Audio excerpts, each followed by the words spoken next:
My hope for doing this presentation is really just to give you guys some information, because we find when people are in the hospital or in the middle of a crisis situation, sometimes you're not thinking maybe clearly, or there's just so much information. You throw in the insurance component of it all, and it can just really be a lot overwhelming as you're trying to make these decisions to know what's right for you or for your loved one. So my hope is always that I just provide a little bit of information, a little bit of knowledge, so that if you find yourself in a situation where you're looking for resources for family members or for yourself, that you can maybe think back to our talk and know that there's resources out there. There's a lot of things that are available to you. Maybe even just start putting that seed in your head just to kind of think through.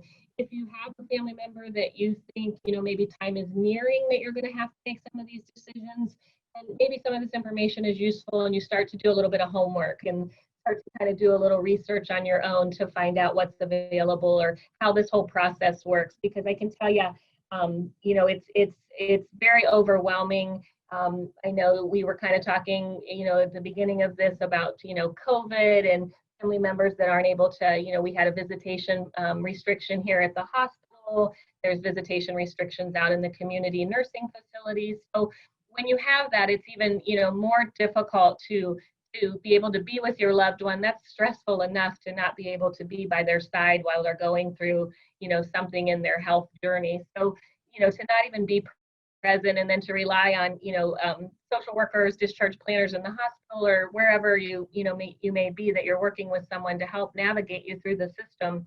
There's a trust issue there. You may not know that person well enough. So our job is to really make sure that we're guiding you through this process so that you definitely can trust us to know that we're helping to make decisions. But making life-changing decisions, or anyone losing their independence, or having help, those are really, really difficult decisions and really difficult, crossroads in people's lives.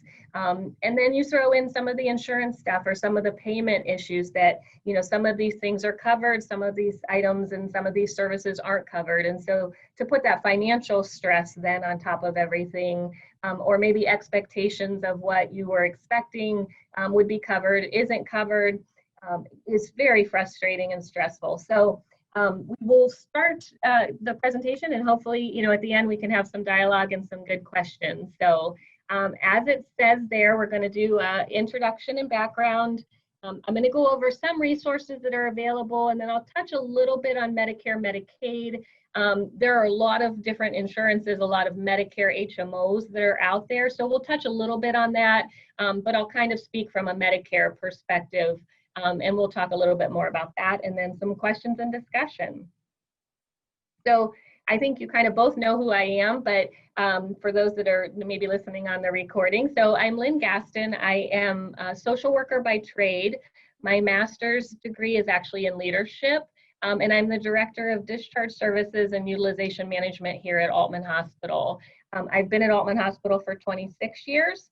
I was at a previous hospital before that, so I have almost 29 years of hospital experience. It's really all that I know.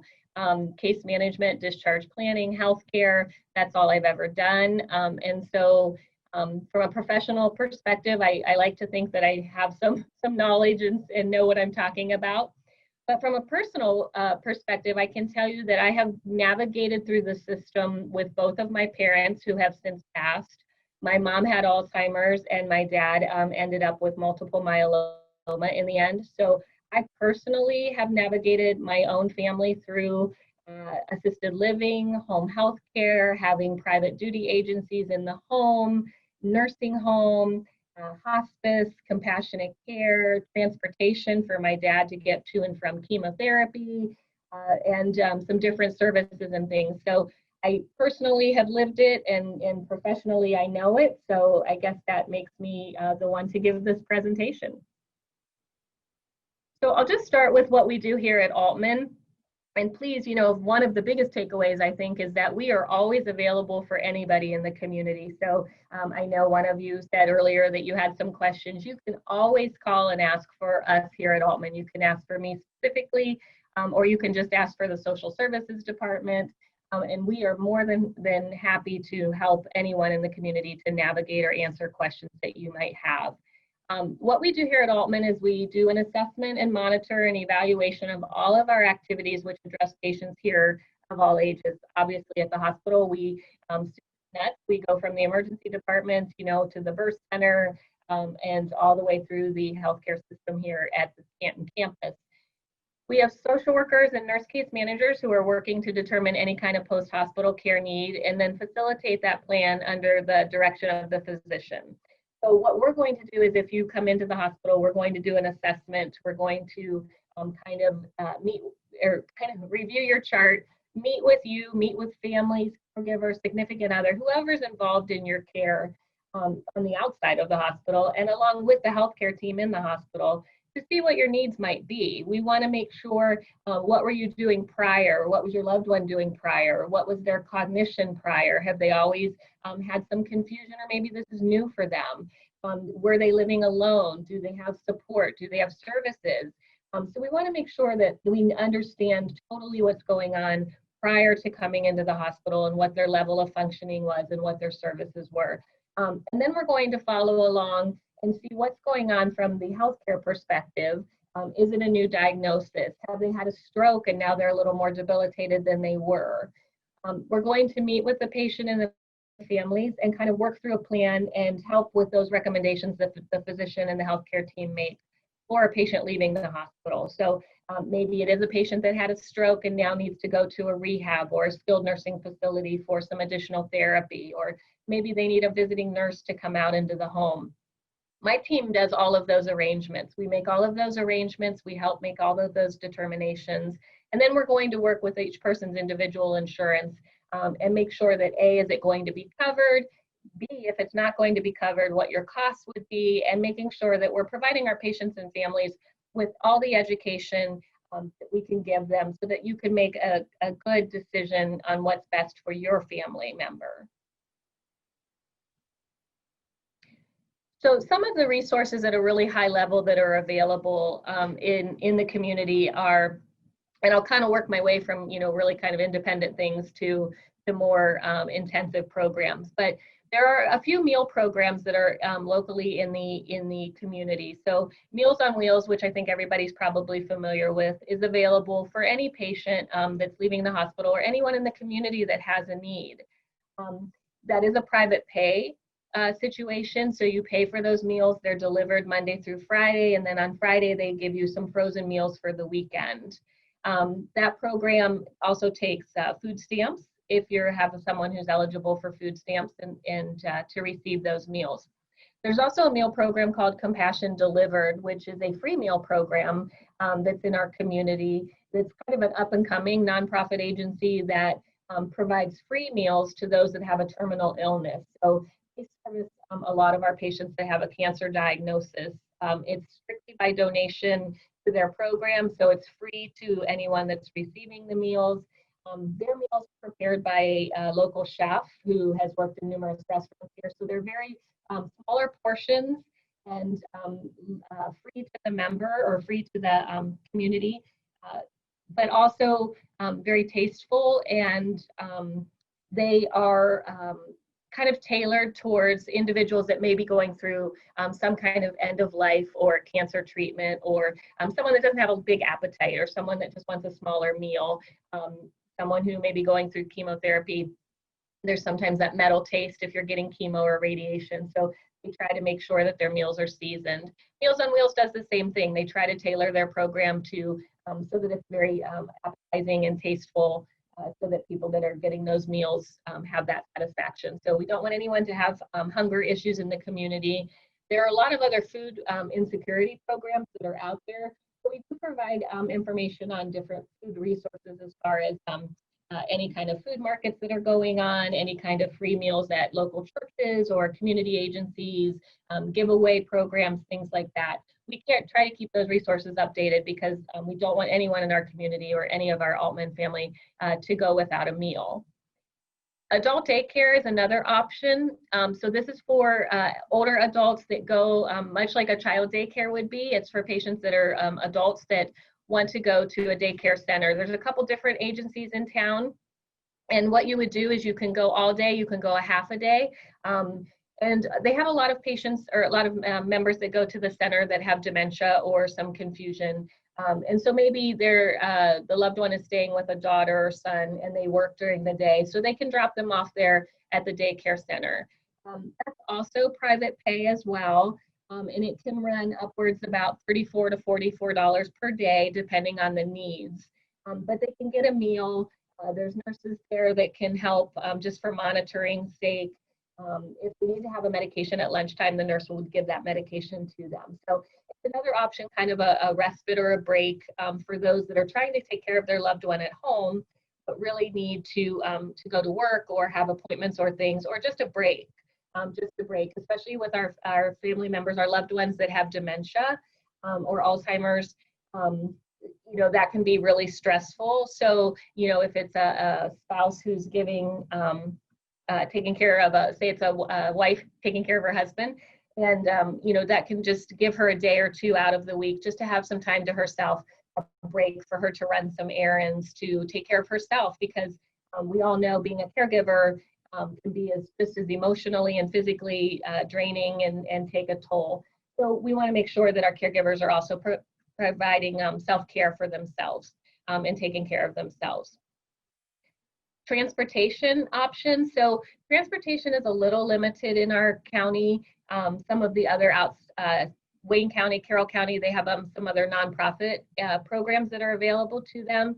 Locally, we have a lot of private transportation agencies that can help with transportation. So example I can give you from my personal experiences is we used a private company that would transport my dad back and forth to Alton, Canton for chemo twice a week. And so it was a private pay situation. They would bill us every month for all of the transports that they did. There are ambulette transportation. If you have Medicaid through Job and Family Services, they will provide an ambulette. Some of the Medicaid programs such as CareSource and Buckeye also have transportation programs available. There is the SARTA transportation and the SARTA Pro line that you can use, which SARTA Pro line is a door-to-door service in Stark County where they will come. They won't put hands on, but if you can get out to the transport vehicle, then they will bring you to and from for services or wherever you need to go, doctor's appointments, things like that. In regards to support groups, there are several support groups that are out in the community. Now, obviously with COVID, a lot of those have kind of had to change and go like what we are doing here virtually. But some of them still are trying to have limited distancing or physical distancing when they do their group. So I know that Altman out at Woodlawn, they have a stroke support group. There's a cancer support group. So we also keep a list of all active support groups that are available, because again, it's someone that you want to talk to that maybe is going through a similar situation. There's support in numbers, and the most important thing is knowing that you're not alone. I don't think there's any better feeling to know that somebody else is validating what you're feeling. When you are a caregiver for someone, like I mentioned, before, it can be very stressful, especially if you're talking about a dementia, or if your loved one was independent and then is not independent any longer. Having someone to talk to, or different. We've learned in our support groups too, people have very creative ideas or things that they've used, or maybe it's a person that's a sitter that can come and help provide respite for you, or just a contact of someone to talk. I think it was maybe late last year that I spoke out at North Canton Medical for the Parkinson's support group, and that group is so vivacious. It's big numbers, and they have a really big group, and they have speakers, so people, every month, so you can learn about different things. But they all shared that common theme of, of being stressed and overwhelmed and having a loved one who is not as independent as maybe they are. So that was just a great group to speak to and to see the support that goes on. Even if you don't talk about your family member, just, having coffee with someone to, just to talk about your day. You may not have, maybe your spouse or your mom was the one that you talked to every day about things. I know for me, that was really hard. When my mom had dementia, we talked every day. I talked to my mom every day of my life that she was here. And, you know, not having that person anymore to talk to, or just to talk about silly things or the weather, having another person to connect with. Connection is so important during a time of crisis or during a time of caregiving or going through some kind of healthcare journey. Direction Home, I have mentioned here, so that's the old Area Agency on Aging. They are a great resource. I have some other resources listed later on in the presentation, but Direction Home will give you so much information. They keep lists as well and keep updated on different things that are available. They also can come out to your home and do a home assessment for free. And what a home assessment does is they will come out and they will tell you different programs that they offer or link you with other programs in the community. So it's a free service. They're a little bit limited now with COVID, so I don't know that they're going out to the homes as much as they are having phone calls. But again, just another great contact to have for someone to talk to if you have specific questions. Palliative care and hospice we'll talk about in a little bit. I get a little more in depth, like I said, into some of these. Post-acute facilities, so that's when somebody has to go to an actual facility. So nursing home, skilled nursing facility, independent living, assisted living, and then intermediate care. And then we'll talk a little bit about rehab, long-term acute care, and then respite programs that are available. Life Alert. Everybody's probably familiar with the commercial where the individual falls and cannot get up. So those are the Life Alert buttons. They have, from a technology standpoint, they've come a really, really long way. So there are bracelets, there's necklaces, there's different things, there's video so that you can sign up for different programs. Again, this is a private pay cost. There's a minimal cost to sign up for it, and then there's a monthly fee for that depending on what you decide to get. But that's just a great emergency alert system to have if your individual family member lives alone. If you have an older mother or someone who's or father who lives alone and they want to maintain their independence, that's really a great step to know that somebody's always kind of monitoring. So if they would get themselves into a situation where they needed to push the button, it would ring to you first for you to check on the loved one. And if you're not available or you feel something is not right, then it will call 911. The problem that we have seen with a lot of our patients here is that they don't wear it. So it'll be laying on the dresser and they fall out in the kitchen. And so, but if they're willing to wear it to stay independent, it's a great program to have. Medical equipment, we'll talk about also a little bit more detail, but medical equipment, walkers, wheelchairs, canes, adaptive equipment, different, the handle to the grabber, the sock grabber, things to, adaptive equipment for that. Those are all great things to have if needed. A lot of, there's medical equipment companies in town for some of the more intensive equipment, but there's also your drug mart and the medicine shop and those different pharmacies and things that sell some of those. There's a lot of unique equipment out there that can help to ease someone's pain or to make maybe getting around a little easier. So again, no one wants to give up their independence. No one wants to use a cane or a walker. Another personal story, because I like to share those things, is my husband has ALS, and getting him to use a cane was, just horrific because he's younger, he's extremely independent, and so a cane for him was just one step towards him losing his independence, where he just did not want to do that. So he started out with different things, using a golf club and using different things, an umbrella, so that it really wasn't a cane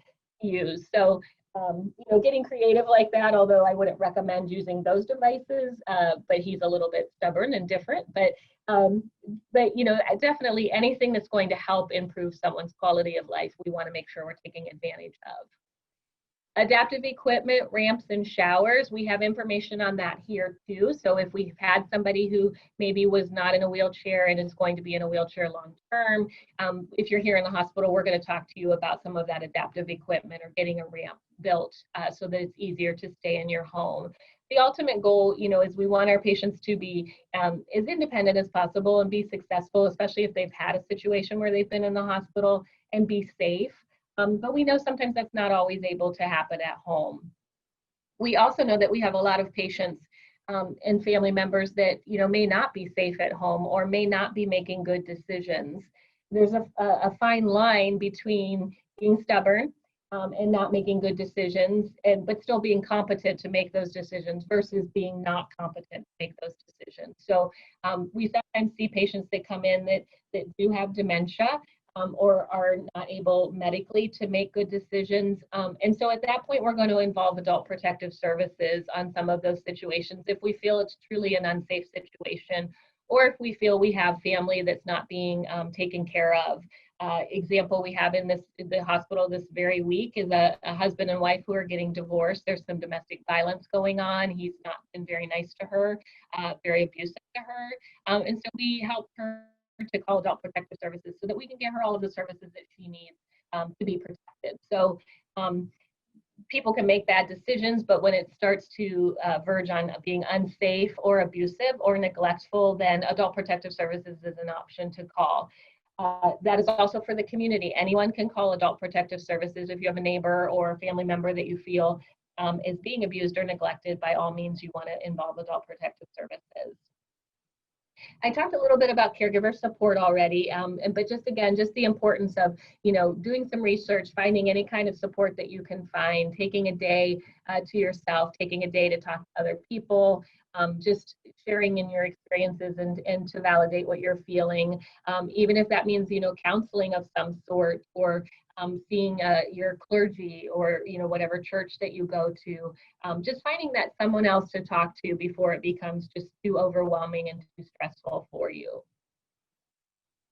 I don't go too deep into this because I'm certainly not a lawyer, but just a couple other resources that are always available is elder law. There's several elder law attorneys in our community that really do have the best interest of having our older patients at heart. So if you're looking at durable power of attorney, living wills, which I strongly encourage everyone, no matter what your age, to have those items, to make sure that you're picking someone as your power of attorney that you trust is going to make the right decisions that you want to happen, and that they have your best interest at heart. There are other things that an elder law attorney can do if patients have a lot of high finances, if there's family businesses involved, family farms involved, anything like that, and you want to prepare for the future by starting to protect some of those assets or things, then by all means you want to get in touch with an elder law attorney to help you with those from a legal perspective.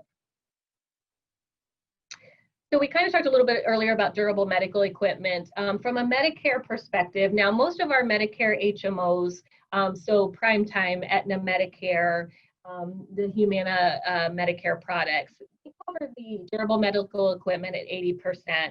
Most of those follow that within reason, some of the policy, depending on each individual policy. So if you have commercial insurance, if you have a Medicare HMO, by all means, you want to definitely review your own coverage specific to your plan. I can speak for Alt Care and Primetime here. With Primetime, I think we have maybe close to 60 different Primetime plans. So every one of those plans is different. So it really is on the individual to know what all their specific coverage is. It certainly kind of help to interpret that. If you're here in the hospital, we're going to actually talk to those insurance companies to verify what you have, so that we're providing you the information so that you can make the best decision and that you don't have unnecessary costs or anything that you may not be aware of. But from a Medicare, traditional Medicare, they're going to cover at 80% a hospital bed, a bedside commode, oxygen, a walker, and a wheelchair. So if you have a secondary insurance, they're going to pick up that insurance at 20%. If you don't, then you are going to have that responsibility for 20% copayment. I like to put this slide in here because, again, I know a lot of people have gone away from traditional Medicare and do have those HMOs for a variety of reasons, but a lot of times our patients are very surprised at this. They are expecting Medicare is going to cover all of their equipment at 100%. So I always just kind of put that in as just a warning that Medicare doesn't cover everything at 100% when it comes to equipment. things that traditional Medicare doesn't pay for. So they won't pay for a homemaker. So we hear that a lot. People need help cleaning their house. They need somebody to help, make the beds or do the laundry. So Medicare won't pay for that. None of the Medicare HMOs will pay for that as well.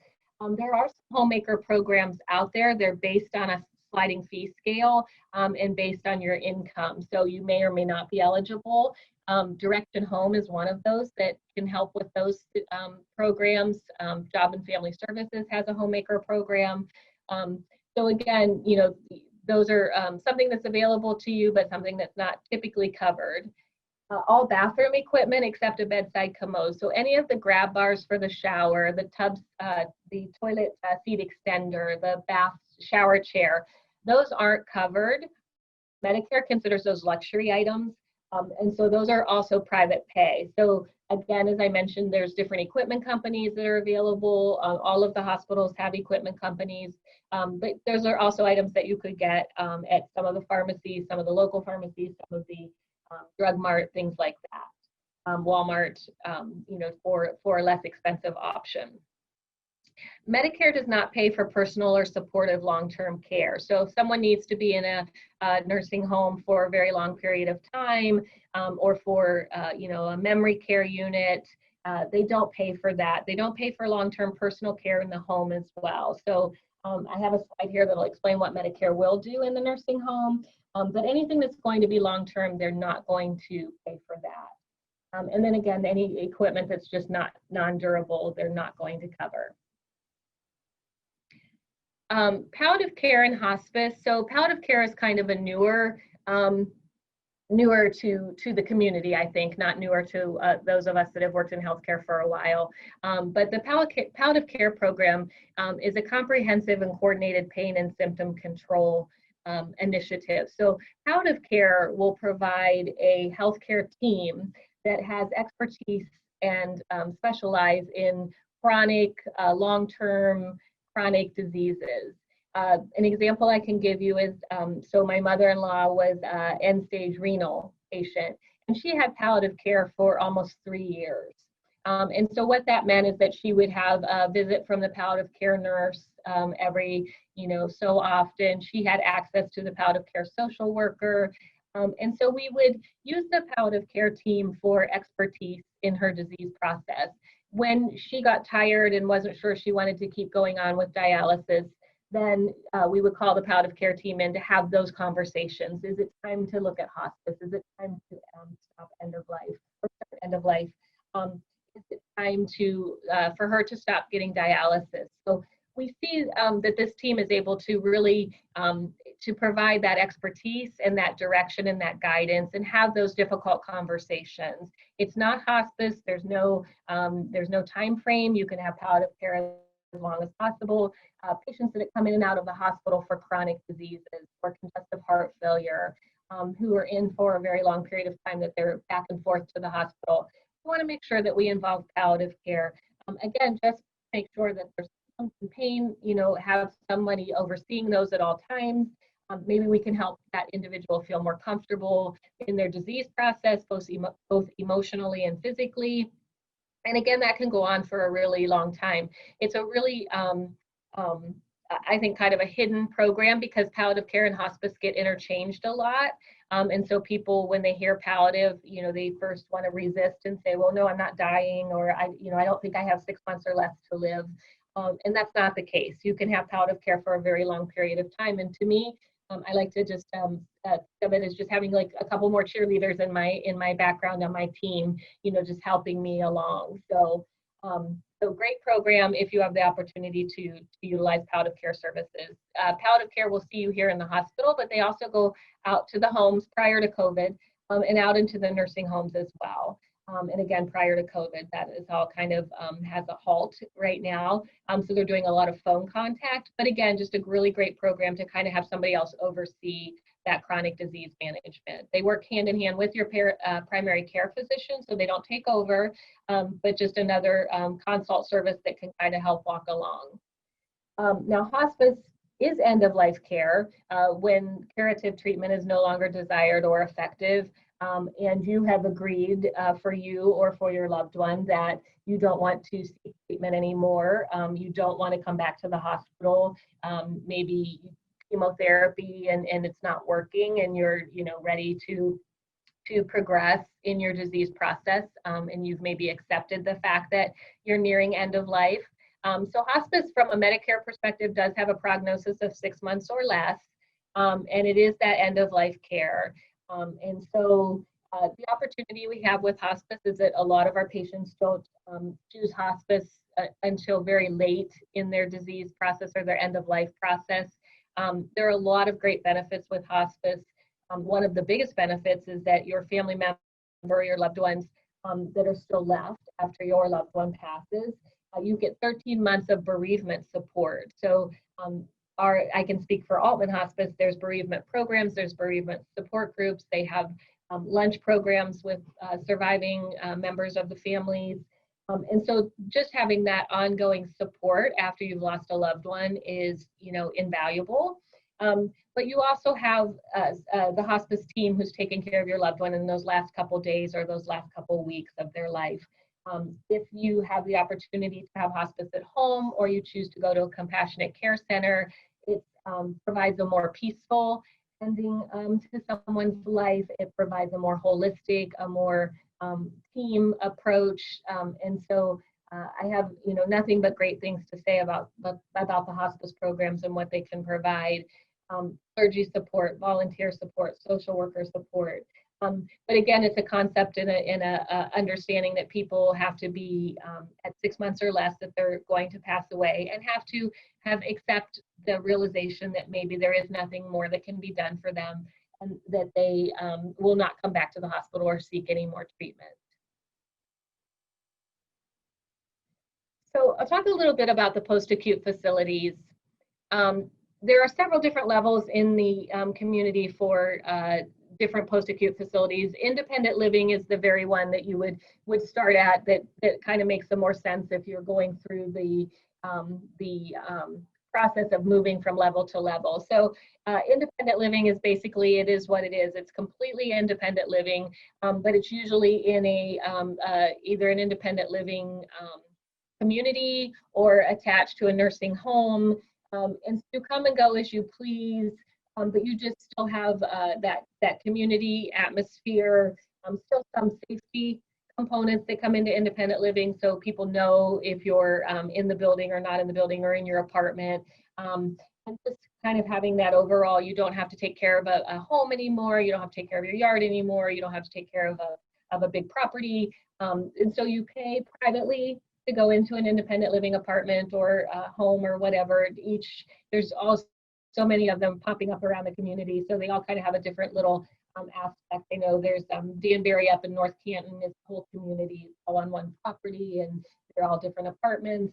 And you can have laundry, you can have housekeeping, you can have dining at extra cost for that. But it gives you a sense of security. It's a smaller living environment where you don't have to navigate a giant house and take care of all of that.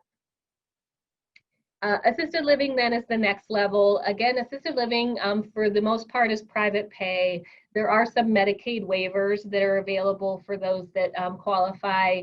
Those are kind of few and far between. So overall, I would say private pay for assisted living. Some of them are freestanding, and some of those are attached to an extended care facility. So some of our local community nursing homes have, all 4 levels: independent living, assisted living, intermediate care, skilled care. But there are just a lot of freestanding assisted livings out there. I had my parents in a freestanding assisted living. You pay privately per month, much like rent. They were in their own apartment, but it's a locked building, so you go into the building and then you go into their individual apartment. You pay extra if you want meal service, if you want medication, if you have to be in memory care. And those start at about $1,800 to $2,200 per month. And you have the assistance of nursing or primarily LPN that would provide medications. They can check vitals if need be. They're there for an emergency. But a lot of the care is provided by aides in the assisted living. You can still get therapy in the assisted living a couple times a week if you had a need. Oxygen, things like that are available. And then you have shared dining where you can go to the dining room, and then they have a big socialization programs that are usually connected with the assisted living. Intermediate care is what we would typically call long-term custodial care, and this is Medicaid or private pay. Some people have a long-term care insurance policy that will pay at times for intermediate care. So this is for individuals who need to be in a nursing home long-term, potentially forever, because they're just not able to take care of themselves at home, or physically have an illness that they have requires too much care at home, or the caregiver is unable to care for them, and their medical needs are just too much that they can't be at home any longer. So that's usually intermediate care is always in conjunction with skilled care in a nursing facility. They're usually different wings or different areas in their units. But again, just for long-term care for those individuals that need to have that higher level of care that they can't get at home. So skilled care then is probably what we see the most coming from the hospital, is that typically we send our patients to skilled care. So again, I'm talking about Medicare, but we do have to get prior authorization for skilled care for all of our Medicare HMOs, so our Anthem, our Medicare, our Humana, our Primetime, those kinds of payers. But Medicare is the federal health insurance program for benefits that have eligibility that need care in a Medicare certified skilled nursing facility. Skilled care can be an IV antibiotic that needs to be done, a few times daily, if not a few times daily. If they need skilled therapy. So that means that maybe our individuals who have come in and have gotten debilitated end up in the hospital and have to go and get additional intensive therapy, they're going to go to a skilled unit. The length of time for Medicare depends on how long you're in the skilled facility, but maximum for Medicare is 100 days in a benefit period. We rarely see that somebody gets 100 days of skilled care.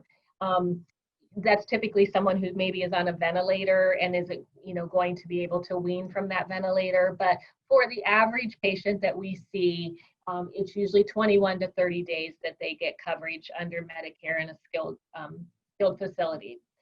Medicare does have a rule. They're the only ones that have that rule. So if you do have one of the Medicare HMOs, you're not going to have this rule, although we do have to get approval first, which we don't with Medicare. But a 3-day hospitalization is required within 30 days prior to you going to the facility. So that means you have had to have been in the hospital for 3 midnights before you would qualify to go to a skilled facility. Now, with COVID going on, that 3-day hospitalization is currently waived through January. So we don't have to follow that rule currently. So it is waived so that to get our beds opened up, they have waived that so that we can move our patients a little faster from the hospital so that we don't tie up our beds waiting for that 3-day stay. If you have the medical necessity to go to a skilled facility and the skilled need, which is maybe therapy, IVs, or some intensive wound care, Medicare is going to cover day 1 through day 20 at 100%. There is a charge for personal items, beautician, barber, if there's special soaps that you like to use or special shampoo, anything like that that you bring in, you're going to have to pay for, but they're going to pay for everything for day 1 through 20. After day 21, if you're still in the facility, then you're going to have to pay $176 per day. That is day 21 through day 100. That is your co-payment per day. If you have a secondary insurance, majority of the time that secondary insurance will pay 80% of that $176 per day. So depending on your coverage, depending on your insurance, you may have some significant co-pays. Some of the Medicare HMO plans have different co-payments depending on your plan. So again, some of those co-payments start on day 1, sometimes they don't start until day 15. So they're all very different. So again, one of my biggest takeaways with this is that you know that what your insurance policy says for skilled care in a nursing facility. Inpatient rehab, which is the highest level of care that someone can get, and there aren't very many rehab units around anymore. Altman has one, Mercy has a rehab unit, Edwin Shaw would be the next closest one. and I believe Worcester still has their rehab unit. But the qualifications are that you have 3 hours of combined therapy a day. So 2 or 3 of those disciplines, you can split up the therapy through the day. So we're not asking, any of our older population who have maybe had a debilitating stroke to, get on the treadmill for 3 hours nonstop. They do have to be able to tolerate a very high level of therapy. Inpatient rehab is meant to maximize the therapy for individuals that qualify. Typically, they have a shorter stay in rehab if they're eligible for rehab and get that intensive therapy. So most of our strokes go to an inpatient rehab. A lot of our spinal cord injuries, things like that. So someone that just needs that really, really intensive therapy.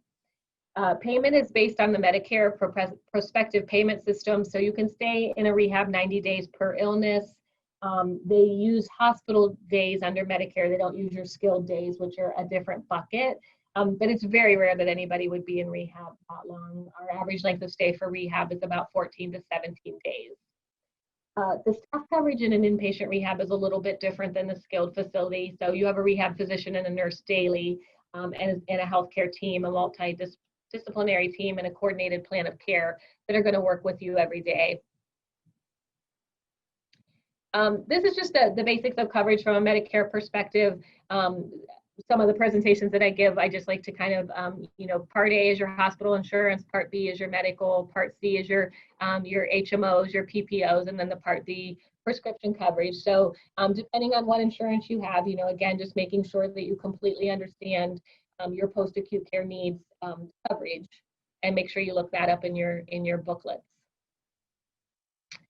As far as Part B coverage, so from a Medicare perspective, Part B will cover your doctor's services, anything that's outpatient, all of your outpatient therapy, your ambulance services if needed, getting a second opinion before surgery, durable medical equipment again, but all of this is at 80% coverage again. So remember, Medicare's rule is kind of everything at 80% except your, day 1 through 20 of your skilled care. So again, just knowing that if you are, going to the doctors or you need their services, ambulance services when you leave the hospital, that's probably one of the biggest ones that we see. Or outpatient therapy, again, that's going to be covered at 80%. Part C, Medicare Advantage plans. So these would be the HMOs that I've kind of alluded to. So Primetime is the one that we have here at Altman, but there are several out there. A lot of them have a point of service option, so you can go to one, Primetime, not anymore, but used to be exclusively, you could come just to Altman. They have the PPO plan, so again, they prefer that you use the providers in their panel. And then special needs plans. There are some Medicare Advantage plans. I won't go into detail on that. That's something that Medicare offers for different programs for different diagnoses. Medicaid that I kind of talked about just real briefly is the federal medical assistance program that's described in the Social Security Act, and Medicaid is based at the state level, and it's truly income or resource based. So Medicare, as everyone knows, is when you've hit 65 and you've paid into the Social Security system and you have enough credits that you've worked that you're eligible for Medicare. If you're not a state teacher or a personal or a professional employee, the teacher or some of the state agencies or government programs. Medicaid, however, is based solely on income, based at the state level and done through Job and Family Services. So completely financially based. For individuals that have exhausted all of their finances, say they're paying for long-term placement, they may be eligible for Medicaid based on their financial situation at some point. So some of the resources that I definitely want you to take advantage of and to call. Any questions, any resources on updated community agencies or resources that are active in the community is the United Way 211. You can just call 211 and it will link you to the United Way Information and Referral Program, and they can give you updated information. They kind of keep a repository of everything that's going on in the community, so you can use that to call for any kind of updated resources.